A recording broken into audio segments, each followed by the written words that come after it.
Welcome to this video on dividing monomials. By the end of this video, you should be able to use the quotient rule when dividing exponents to simplify monomials.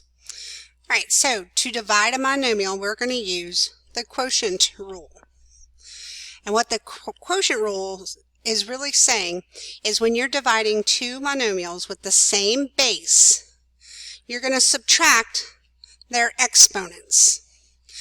And there's a couple of different ways to do this, but what I like to do is look at this and say, subtract them and say, but where are there more of them, in the top or the bottom? And that's where you're going to put the remaining exponents. So let's kind of look so you can kind of understand what I'm talking about here. So we have a to the third divided by a to the fifth. So I'm going to make my fraction bar to give me an idea. There's a difference of 2. 3 minus 5 is a difference of 2. It'd be a negative 2. But where are there more a's? There are more a's in the bottom by 2. However, what happened up here, it doesn't just cancel to 0, it cancels to 1. So here's really what's happened, is I had 3 a's on the top, and I had 5 a's on the bottom. Okay, and when I looked, I could cancel all of these out to 1, leaving a 1 on top, but there were still 2 a's left in the bottom, which is where the a squared came from. So look at how far apart are the numbers and where are there more, and that's where you're going to put the remaining exponents. Let's try to get a little more complicated. I'm going to draw my fraction bar.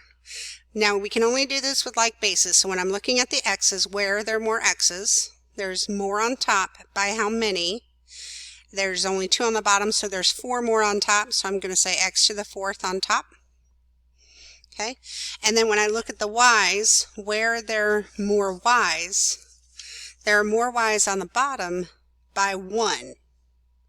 So I'm just going to put y on the bottom, and that's going to be my final answer. Okay, let's try it again. Seeing them in different scenarios helps. Now, when there's a coefficient, you divide coefficients just like normal. 8 divided by 2 is 4. 4 goes on the top because that's where the bigger number is. 8 divided by 4.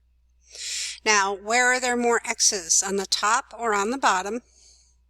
They're on the top by 1. So there's just an understood 1 there. So that 4x is my answer. Okay. Let's try another. Okay, I make my fraction bar so I have a place to put my answers above or below. I have negative 28 divided by 7 gives me a negative 4 on top. Really, you're dividing both of these by 7, so technically there's a 1 right there. That helps you kind of see it a little bit better.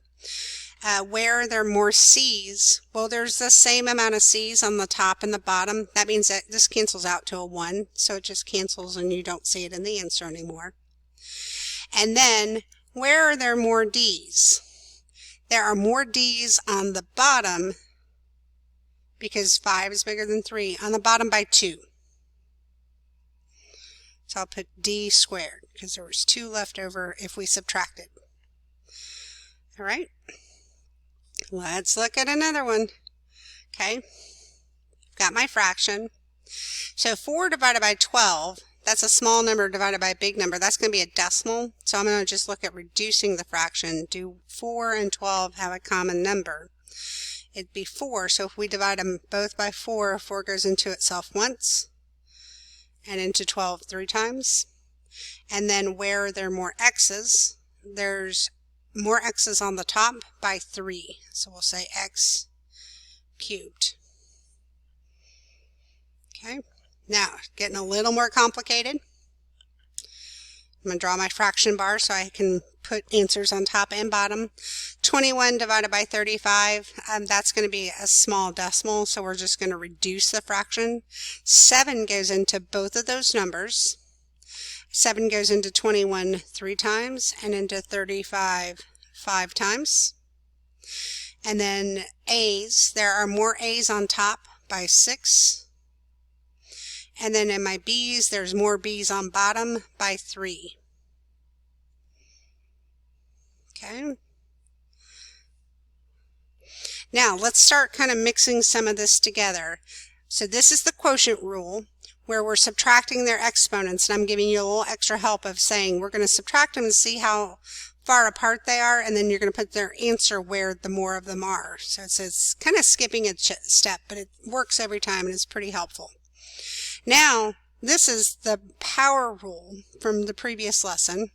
So when you have a fraction, an exponent raised to an exponent, you have to distribute the exponent through. But that exponent has to be distributed to every single exponent inside of the parentheses that it's being applied to.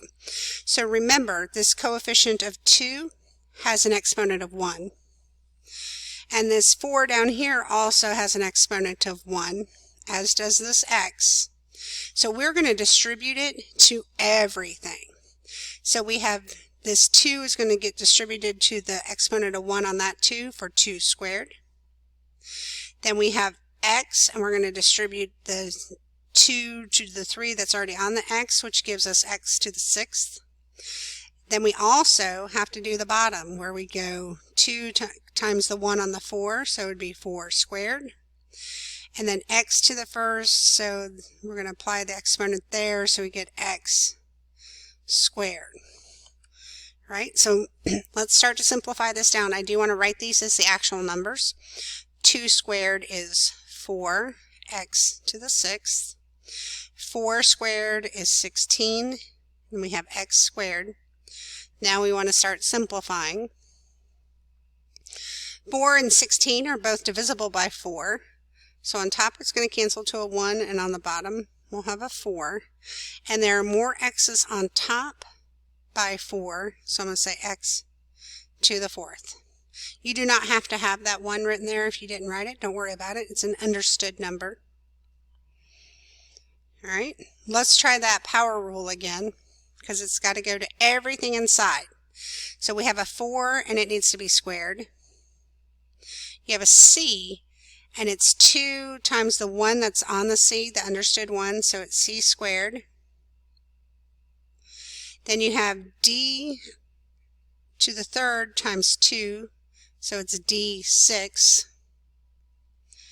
Then on the bottom, the 5 getting the exponent is squared. C squared times 2 is c to the 4th. And then d to the 1st, so 1 times 2 is 2. Okay, so that was our power rule. Now let's start simplifying this so we can look at our quotient rule. 4 squared is 16. Then we have c squared d to the 6th. 5 squared is 25. C to the 4th. D to the 6th. 16 and 25 have nothing in common. We can't reduce those numbers, so we're just going to leave them 16 and 25. When I look at the c's, there's more c's on the bottom by 2, so I'm going to say c squared on the bottom. And the d's have the same amount, so they cancel out to 1, and so they're not going to be part of the answer. And so this is going to be our final answer for that problem. All right, now we have lots of examples because it just kind of feels different every time you look at it because it depends on what's happening on the problem. So let's try a few more on the back.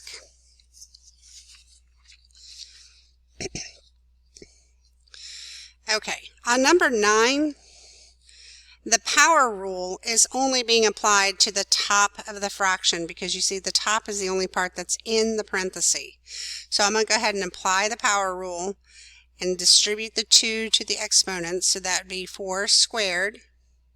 Distribute it to the x exponent, so it's x to the 10th divided by 32x cubed, because nothing's happening down there. 4 squared is 16. 32x cubed. Okay. Now, 16 and 32 have a 16 in common, so that will leave 16 reduces to a 1 and the 32 to a 2. And where are there more x's? There are more x's on the top by 10.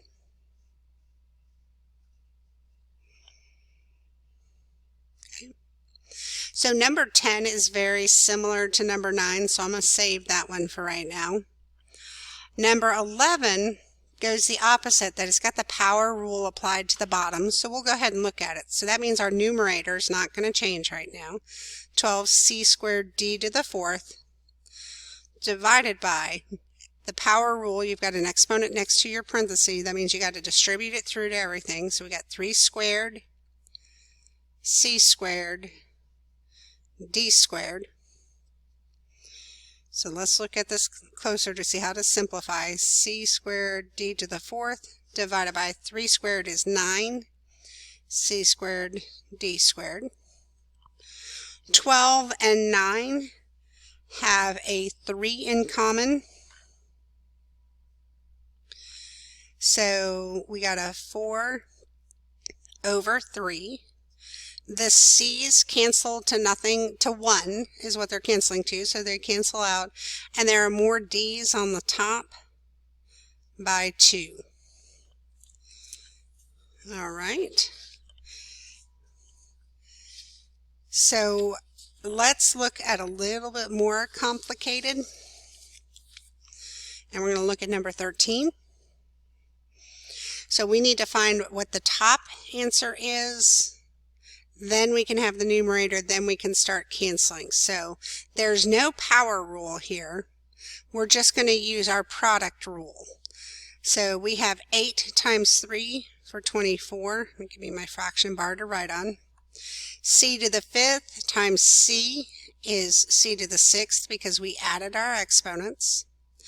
D to the 4th times D is D to the 5th because we added our exponents. That's what our product rule says. And then this is going to be divided by 6c squared d to the 6th. We start looking at reducing.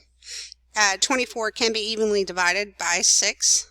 That gives us a 4 on top. There are more c's on top by 4, so I'm going to say c to the 4th. And there are more d's on the bottom by 1, so I'm going to put it over just a d to the 1. And that's going to be our answer here. Okay, and I think 14 is a nice complicated one. Let's talk our way through that. We do have a power rule here, so we need to deal with this power rule before we start multiplying. That's an order of operations, says deal with exponents first. So we're going to have 10 squared when I distribute that exponent through, x squared y squared. So 10, and then that's not going to change. 2x to the 4th y cubed, and there's no power rule on the bottom. So 10 squared is 100. 100 x squared y squared times 2x to the 4th y cubed divided by 4x to the 6th y. Now we could start canceling, but I like to leave the canceling all the way to the end. So I've got 200 x squared x to the 4th, so x to the 6th, y squared y cubed, so we have y to the 5th, divided by 4x 6th y. Okay. How many times does 4 go into 200? So that would be 50. X's cancel out because they're exactly the same. And there are more y's on top by 4 because that's really a 1. So y to the 4th. That was probably our most complicated example. And we'll do, so essentially 15 and 16 are the same problem. It's a power rule being applied to the entire fraction. So I'll go ahead and do 15. It's slightly more complicated. So we have 4 cubed, a to the 5th, so 5 times 3 is a to the 15th. B squared, 2 times 3 is 6. Divided by 6, and we still apply that same power, 6 cubed. A squared, so 2 times 3 is 6. b squared, so 2 times 3 is 6 there. So we get 64, a to the 15, b to the 6th, divided by 6 cubed is 216, a to the 6th, b to the 6th. Okay, and so we looking to reduce these. 8 goes into both of these numbers. So I get 8, 64 divided by 8 is 8, and then 216 divided by 8 is 27.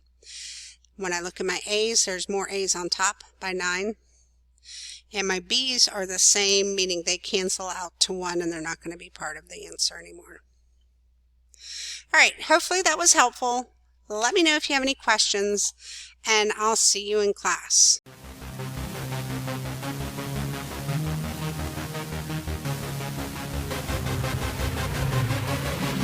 Yeah.